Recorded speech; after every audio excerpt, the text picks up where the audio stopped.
Welcome to B2B Marketers on a Mission, a podcast for change makers where we question the conventional, debunk marketing myths, provide actionable tips, think differently, disrupt industries, and take your marketing to a new level.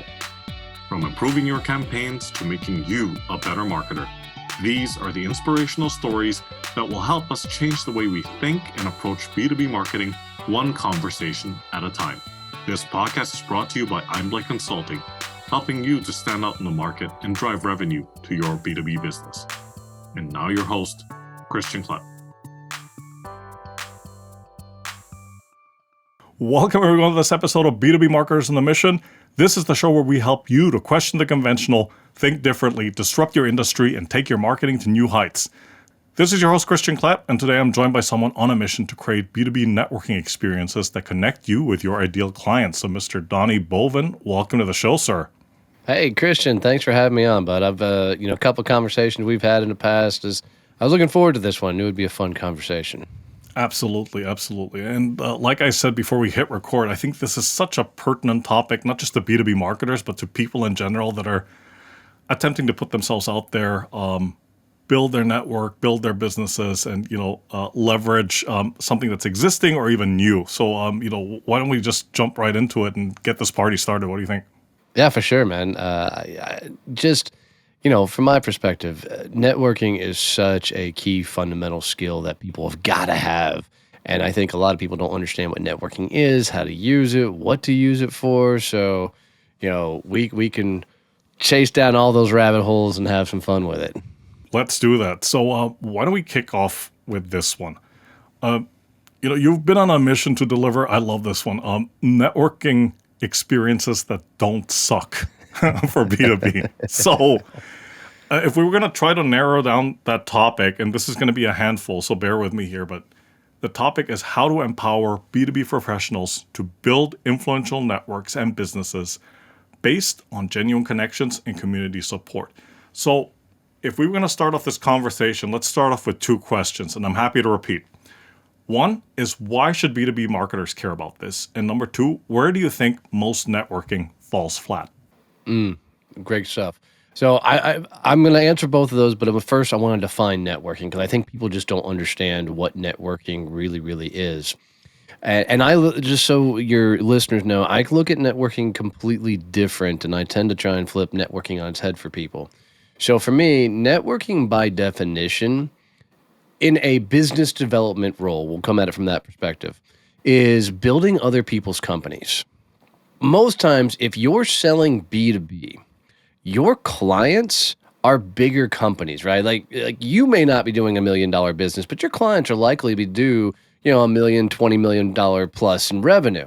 And if you're selling to companies at that level, guess what? They're not out networking. They are not at your after hours. They're not at your breakfast meetings. They are doing all kinds of things that are not traditionally networking in nature. So if we understand that networking is about building other people's businesses, then we have to come at networking from a completely different perspective. What people tend to think networking is at happy hour, going to a conference, a trade show, right? All these things, going maybe to a weekly meeting type thing, all this stuff. And they come at it from a perspective of, I do networking to find clients. Well, it's a surefire way to lose because, as I said, your clients, they're not out there, right? They're not sitting in those places. So if they're not sitting in those places, why the heck should you go to those places? And it's really, really simple. Because everybody who is networking, they're usually in the same size business you are, selling to those same type of clientele that you're trying to get to, right? But you're not going to meet somebody at an after hours or at a breakfast or lunch, whatever else, and they're not going to instantly say, oh my God, I've been looking for a marketing company my entire life. Where have you been? Let me give you all my clients. Like, it just doesn't happen. So we have to understand that we've got to learn to leverage our network to actually get into their network. And to do that, I've got to grow their business. And the way I grow their business is through introductions and referrals. I think we have to define what an introduction and a referral is. An introduction is, let's just introduce two good people and put them together. You don't know what's going to come out of it. Maybe it's a good collaboration. Maybe it's a good conversation. Maybe they do workshops or a conference together. Who knows? But a referral is an introduction with a sales call expected. So what I mean by that is somebody's come to you, says they're looking for XYZ services, and you say, I got a guy. I know who I can introduce you to, and you introduce them to them. So the basis for everything that I teach and the philosophy is understanding that you're not networking to find clients. You're networking to get introduced to people that have your client base, open doors for them, build their business, so then you can grab opportunities to have doors open for you. I don't know if I fully answered both your questions, but that's a good foundation to start this all off. It certainly has. And yes, you have answered my question. And I'm going to follow that up with two questions, right? So number one, I'll start with the devil's advocate question first. What do you say to those doubters that push back on that and say, well, we get all that, Donnie, but man, that takes a lot of time. That takes a lot of time and effort, and we need to hit those numbers. We need to hit that quota right now. What do you say to those people? Everything takes time. There is no overnight plan. There is no shortcut to anything. And I'll tell you, every time you try and find the shortcut, every time you try to find the hack, every time you try and find the workaround, you're just costing yourself the opportunity to learn what's actually going to move your business forward. What people don't understand is we are naturally wired to find the shortcut. And it's almost in our DNA. If we go play games, we look for the cheat codes. If we, I don't know, play Madden, we want to find that one trick play that always works. So we're always trying to do these quick workarounds. And every time we do that, we literally cost ourselves. So instead of being like playing Madden and looking for that one trick play, put Madden on the hardest damn setting and play it over and over again until you figure out how to play it, right? It's the same thing. It's just like marketing. Like if somebody comes and buys marketing service with you and they're like, man, I've got to get deals right now. I've got to get numbers coming in right now. I want those marketers to tell me, what marketing can I do that instantly puts clients saying yes to me and I'm printing cash, right? And they don't have that answer. It's the same thing here, right? So to understand that this is all a long game, and the faster you wrap your head around this, the faster this works for you. Now, I can 100% say that if you got into your head that I can leverage a network to get introduced to the people I need to get introduced to, so like from marketers, potentially a good referral partner for them could be, fractional CMOs. It could be PR firms, right? It could be other extremely really large ad agencies that don't want to pick up the little bitty work, right? It could be a plethora of people. If you understand this, anybody you get introduced to, you can ask to be introduced to somebody that has all your client base. And if you can do that, then you're going to find miraculously that you get enough of the right introductions, enough of the right conversations, and people are going to open up the right doors for you. So for instance, I had a young lady sometime around June last year come to me and said, she was very, very frustrated because nobody would give her referrals. And we talked through what a referral actually was. And that's what she was looking for. And interestingly enough, I said, okay, walk me through what's your business. And she said, I do tuition assistance for people trying to put their kids through college. And I laughed and I said, well, you understand why you're not getting referrals, don't you? And she said, no. And I said, it's because nobody wants to admit that they don't have enough money set aside to send their kids to college, right? Nobody wants to have that conversation. I said, but somebody is intimately having that conversation with those families on a regular basis. And I said, so if you were to look at all your industries, who sent you the most referrals? What industry specifically? And she didn't skip a beat. She said, bookkeepers. I said, well, that makes sense, right? Bookkeepers are constantly in there talking about money. I said, so here's what I want you to do. I said, I want you to go out and network. And I say, hey, I do tuition assistance for families trying to put their kids in college, and I'd love to meet your bookkeeper. And she goes, well, that's really simple. And I said, yeah, what happens if you met 100 bookkeepers before the end of the year? She goes, oh my God, it would change my business.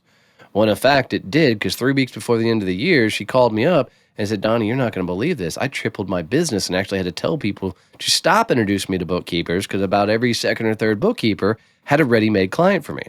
And it works the same way in marketing, is you just got to understand who's got my clientele and how can I leverage these people I'm talking to get connected to them So now we can go talk about what collaboration between the two of us looks like. How can we partner up, right? How can we open doors? And if you understand this philosophy, it's transformational for your business and how it's going to push it forward. So yeah, instant success, not a thing. Absolutely, absolutely. It almost sounds like marketing 101. Understand your target audience, understand where they're at. But yeah, you're absolutely right. Like that, a lot of people go down a really long path, or the wrong path, I should say, and we can get into that in a second. But here comes the second follow-up question, and you probably know this better than most. How has the networking landscape evolved, and why should people be paying attention to that? Yeah, a couple of things. There's an organization, at least from the business landscape, like BNI. Everybody's run across them. Great company. They've put the name, networking on the map. Monster as far as number of members, and they, kind of set the tone and pace for what networking was going to look like in the marketplace. What they went for was market share, right? And they didn't care about who particularly came into their network. So, and it's not a bad thing. It was a great business move. If you're B2C, BNI is a phenomenal place to be. But if we look at where networking and how it was created and started, networking, the way we know it, was created by even Ivan Meisner, who founded BNI, and all your networking. All of it was created on the back of, I don't want to cold call, I don't want to kick in doors, so there's got to be an alternative to get clients and insert networking. Like Ivan Meisner's story is he lost his biggest client, created networking groups, right? And almost every networking organization on the planet is founded this way. But if we go now, we think about, okay, cool. Who is, literally teaching networking? Historically, everybody who's taught networking over the years has been transactional in nature. They were a financial advisor. They were an insurance agent. They were a realtor. And I'm not knocking on those industries, but transactional networking is the idea where, and they'll tell you this is not true, but it always is the case. But transactional networking is where everybody can say yes to you. Like whatever you sell, everybody can buy. So this is very much a B2C type world, because in B2C, if I sell a house, I can sell a house to anybody. If I sell financial advisory services, I can sell that to anybody. If I sell whatever MLM crap's out there, I can sell that to anybody. So if we understand that networking was taught in a very transactional nature, even though they said, you're not supposed to sell your network and everything else, everybody does. And so traditional networking sees everybody go into a room and everybody's looking at everybody else going, please, God, can you say yes to me because I need the business, right? To really an act of desperation. Where networking really started to evolve, of course, when COVID hit and everything went online. Where the scale really tipped was now you go and you take traditional formats of networking into an online space and they don't work because nobody wants to sit around and watch 45 minutes of people talking about what they do. You'll watch cameras get turned off. You'll watch people not interacting, right? And it's also not an environment where you're going to a happy hour and there's, different people you can just walk up to and say hi. It's a very capsuled, way to do things. So we took that idea and we created virtual groups and ran multiple meeting types and everything else to really shake it up. The interesting play that's going to happen in the future is with the continued advancement of AI and how it's going to come into place. One of the things that we're absolutely watching is the World of Warcraft style of business going to be a real thing? Like, am I going to go be able to create my own avatar, right? Go to a virtual conference of some sort, and this is already out there. It's already built. I'm watching to see if it really takes hold. Because it's very much early adopter stage, but most people that are networking are actually introverts because a lot of your extroverted, type salespeople in a business development role, they're not networking. They're the ones cold calling, kicking indoors, yada, yada, yada. So you got more introverts. Now you put introverts in a space where they can be a freaking purple dragon and, go to an event. You remove a lot of the traditional barriers that kick their butt when they're trying to do any sort of networking. So it's going to be fascinating to see how it plays out over the years. But there's a lot more to it, but that'll give you at least a good, journey of it. Yeah, absolutely. That's incredibly interesting. I would be curious to see where they take it to next in terms of AI and whatnot with that kind of technology. But some of the things that you brought up in the past couple of minutes is such a great segue into the next question about common pitfalls, specifically with networking that B2B marketers should avoid. Yeah, my I got two huge ones that drive me nuts. One is, why the hell do you have business cards? So business cards, they're just unwarranted in this day and age we're in. And I don't know a good solution why. I mean, I don't know a good reason, not solution, why anybody carries a business card. We're all using LinkedIn, especially if you're in the B2B game, right? So if somebody wants to connect, open up your phone, hit the search bar, hit that little doodad so your QR code pops up, connect on LinkedIn. And look, let's be honest. You collect a bunch of business cards anywhere you go. What are you going to do with them? You're not going to put them in your CRM. You're not going to scan the damn things in. They're just going to become a cluster pile on your desk. So what I'll tell everybody is, not carrying a business card is one of the most brilliant ways to quickly filter who you want to talk to and follow up with. So like Christian, like if you and I are out networking and I'm like, man, Christian's a guy I really want to follow up and talk to with. And Christian goes, hey, I want your business card. I'm going to look at you and say, you know what? Do this. Give me your cell phone number. I'll text you my information. And then, we'll have each other's stuff, right? Because a cell phone, there's nothing greater than having somebody's cell phone, right? It is like the strongest thing in the world that you could have. So after I had send you a text with my information, get your information on your phone, I'm going to say, you know what, Christian, if we keep talking like this, we're going to end up into some sort of business type conversation. Let's go schedule a Zoom. And then I'll text him a link straight to my calendar, right? So we can go grab a time, and then I'm going to get out of the conversation, right? Because if you stay in that conversation much longer than that, somebody's getting pitched. It's unintentional. It's a nervous tick, right? So we're going to get out of that conversation. The second thing that people need to get away with, and it's my other biggest faux pas, I just hate it, is get rid of the stupid elevator pitch. Nobody gives a damn what you do, especially in the B2B game. I want your listeners to really think about this. Have they ever gone to a B2B a networking event in general, walked up to somebody and said, hey, what do you do? And whatever their answer was, they're like, oh my God, I've been looking for your services forever, right? It may happen, but very, very, very rarely if it ever does. All you got to do is tell people in simple black and white language what you do. After you tell them what they do, tell them specifically who you're looking to meet at that event, at that night, where you're out. So it's, hey, I do marketing for XYZ type companies. I'd love to meet anybody connected to marketing, PR, copywriting, websites, anybody that touches that side of realm of things. And what's fascinating is what you do doesn't matter, because the people that are out there networking, they're networking. They're not, they're hoping you'll say yes to whatever the hell they're selling, right? That's just the way they're looking at it. So if we get rid of the pitch and understand I'm here to grow their business, right? I'm going to tell them quickly who I'm trying to meet, and then I'm going to flip the script as fast as I possibly can, right? Because it's networking. We're going to run into each other again, right? It's not like we're going to be a one-time see you, never see you again.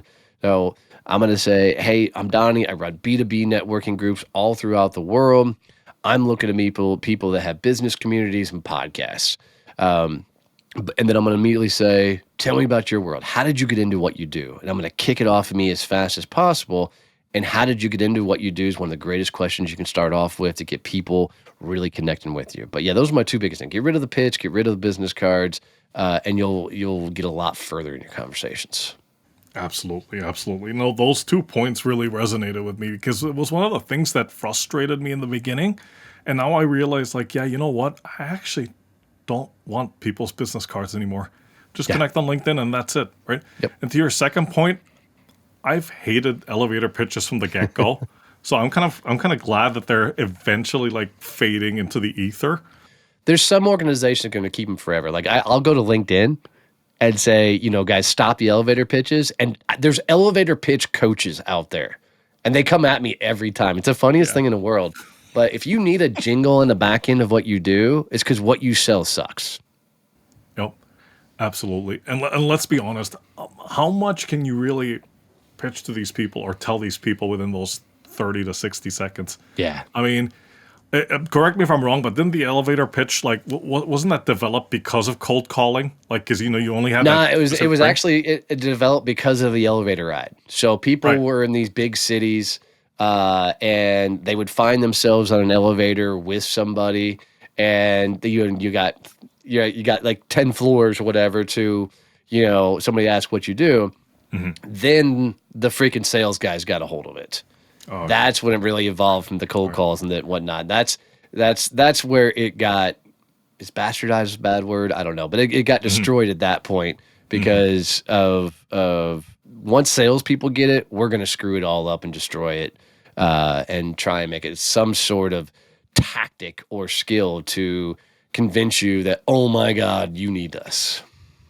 You kind of alluded to it earlier, but why do you think it's important for folks to have a networking strategy and not just wing it?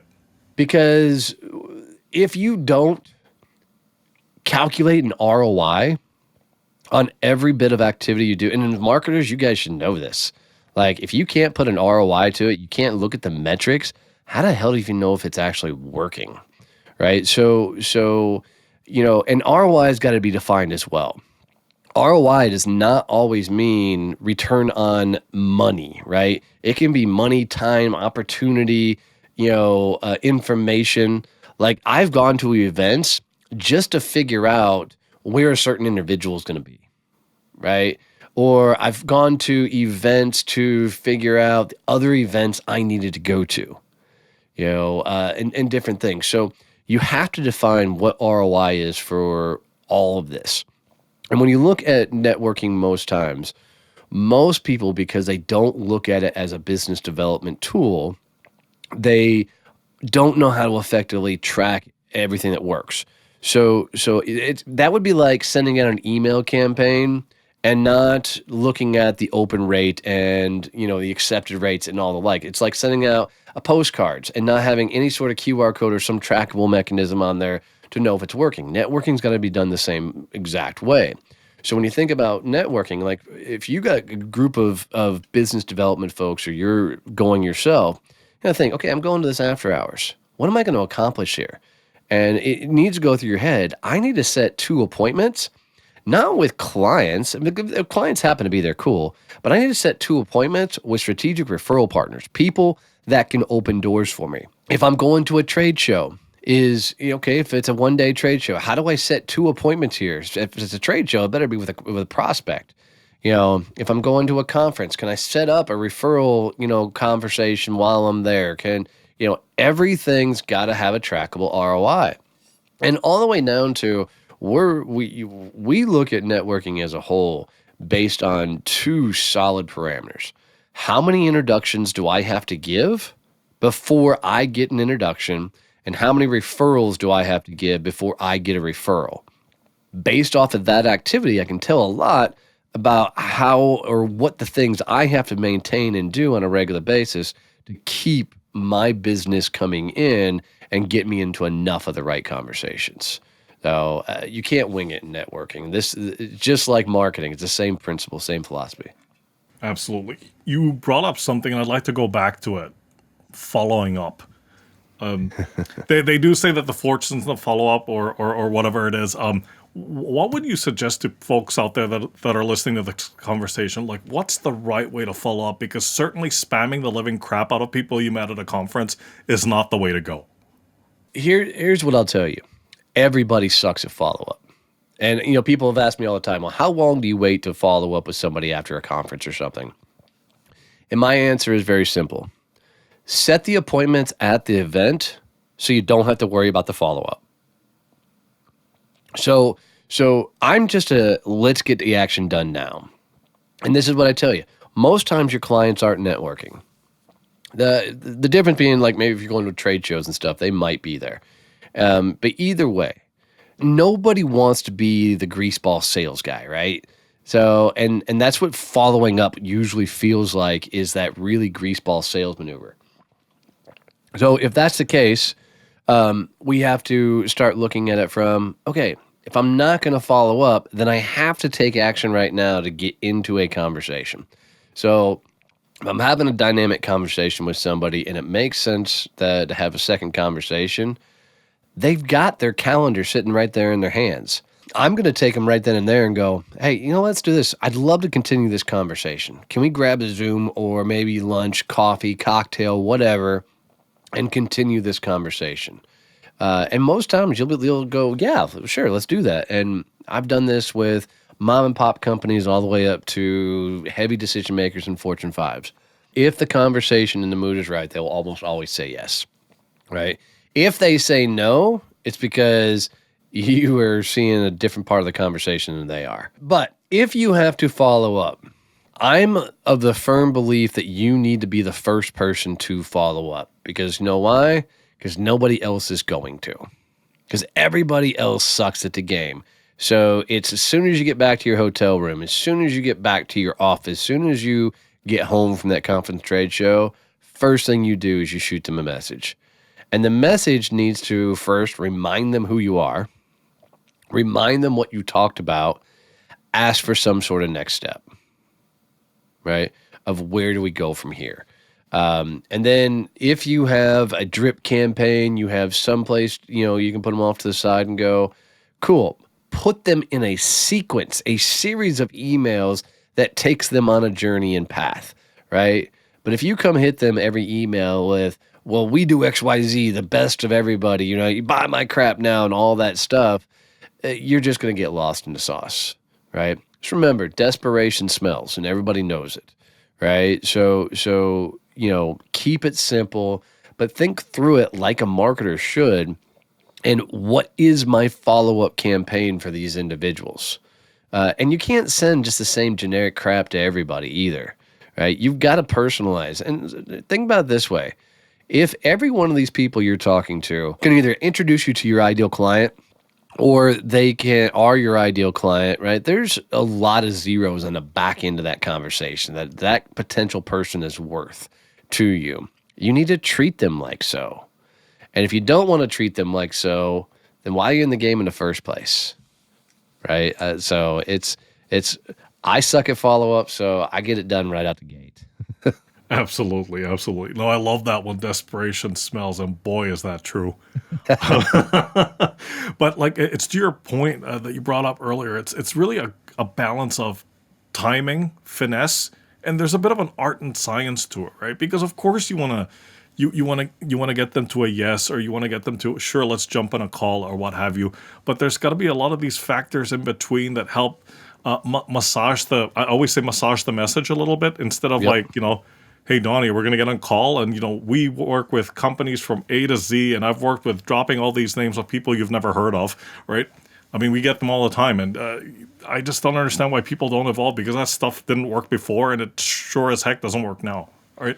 It does work if you have a massive volume, right? Mm-hmm. If you're going for volume, that stuff works. If you have 1 million contacts, you're going to capture a percentage of those contacts.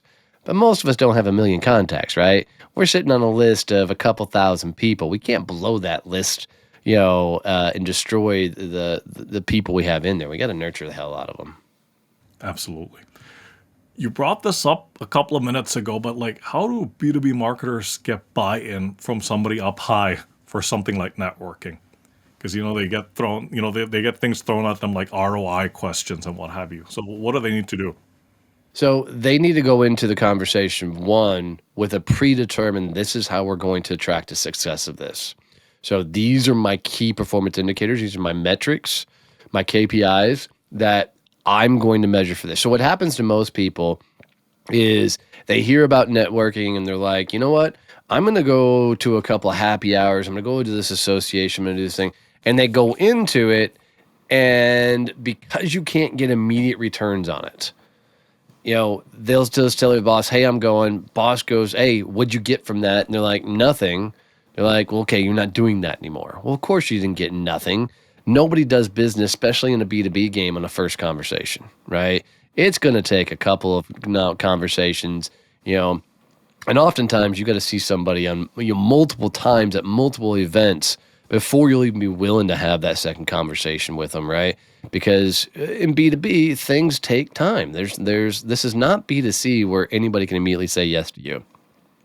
This is B2B, and you can't look at it as I go to an event, I find a client, I go home, right? It just doesn't work that way. So determine what your metrics are of what makes it successful for you. So you can look at going on after hours and say, okay, my goal, higher up, boss, whatever, is I'm going to go to this after hours. I'm going to attempt to set 2 events, 2 meetings out of there. I'm going to try and find a couple of strategic referral partners. From those strategic referral partners, I'm going to try and get them introduced to a couple of people, and hopefully I get introduced to a couple of really good people, right? And then you track the metrics of those things. But if you just go to a boss and say, hey, I'm going to network, they're going to look at you like you got 2 damn heads, right?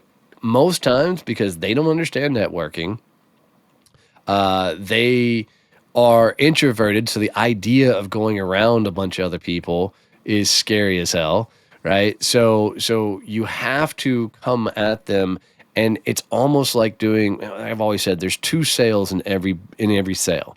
Sale number 1 is you got to go get the client. Sale number 2 is you got to sell your company on taking care of that client. It's the same thing for networking.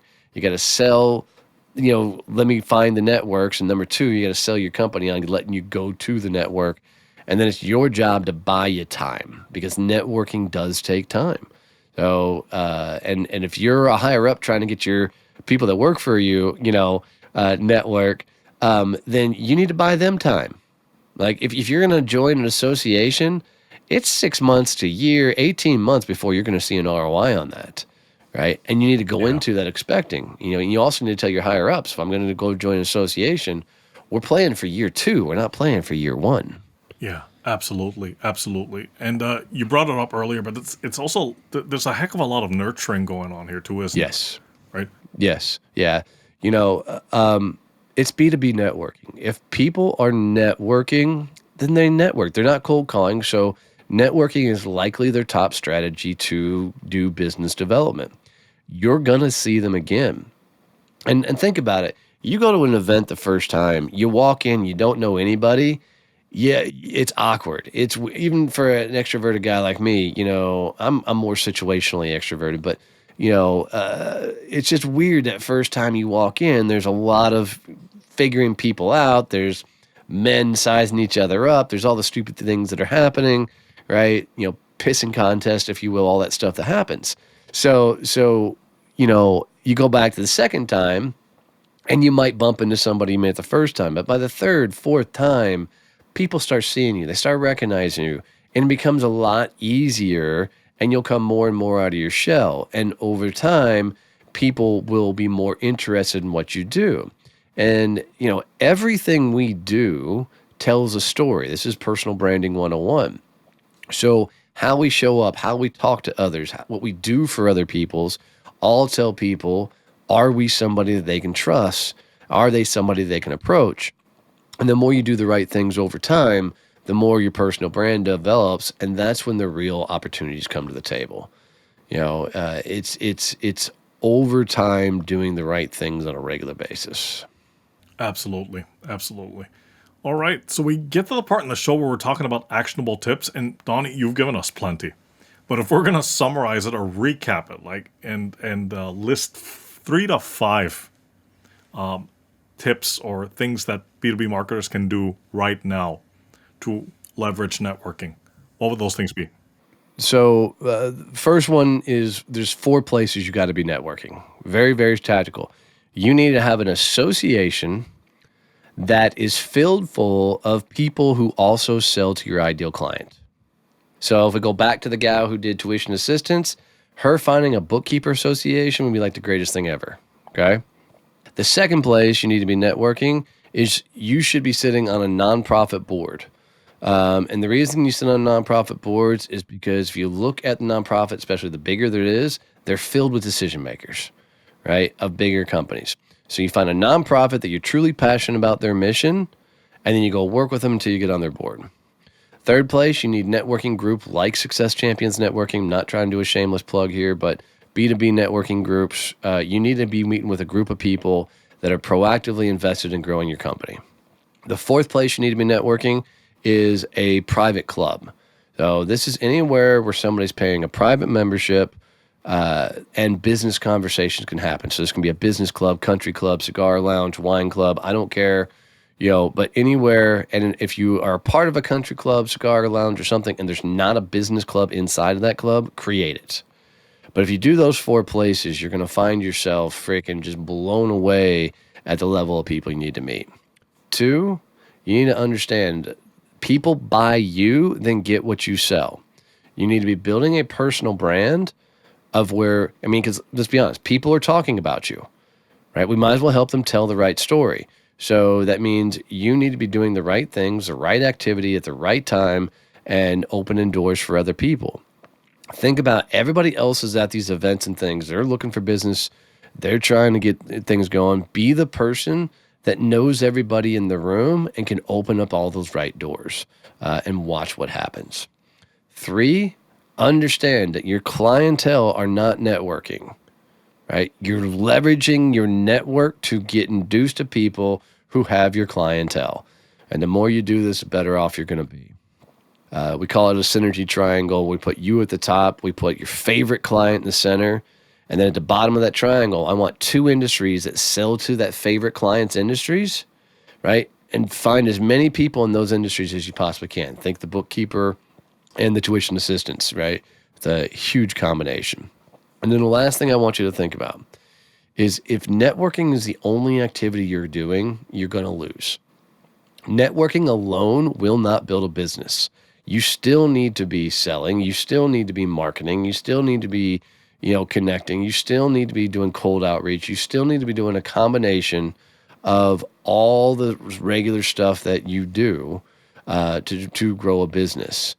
My scariest thing that somebody tells me is their business is 100% referral-based business. That means you have no control over what business comes in, and you're literally living on the work and efforts of other people, right? You've got to create an overall networking referral system. I got a whole bunch more, but that'll give them enough to get them started. Oh, absolutely, absolutely. That'll get them jump started on the road to success, hopefully, right? But just to recap, so those 4 places that you mentioned, that's a good place to start building the personal brand clearly. The next one is, and you've brought this up, I think I lost count now, but at least 4 times during this conversation. Your ideal clients are not networking. Yeah. Right? So keeping that in mind.